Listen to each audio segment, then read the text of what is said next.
ఇస్తాం. ఇవాళ ఈ వేదిక మీద నుంచి చెప్తున్నా, 94 నుంచి 10 ఏళ్ళు తెలుగుదేశం అధికారంలో ఉన్నది. 2004 నుంచి 2014 వరకు 10 ఏళ్ళు కాంగ్రెస్ అధికారంలో ఉన్నది రాజశేఖర రెడ్డి నాయకత్వంలో.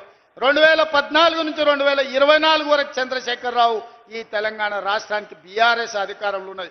2024 నుంచి 2034 వరకు రాసుకో చంద్రశేఖరరావు, నీ డైరీలో కాదు నీ గుండెల్లో రాసుకో, నీ కొడుకు గుండె మీద రాయి.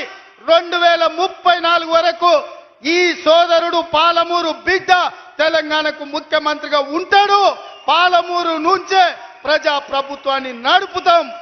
ఇది నా మాట, నువ్వు నీ గుండెల్లో రాసుకో చంద్రశేఖరరావు.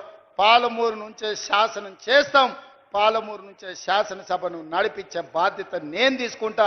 నువ్వు దుఃఖం వస్తుందో, బాయిలో దుంకుతావో, పెట్రోల్ పోసుకొని తగిలబెట్టుకుంటావో అది నీ ఇష్టం. కాకపోతే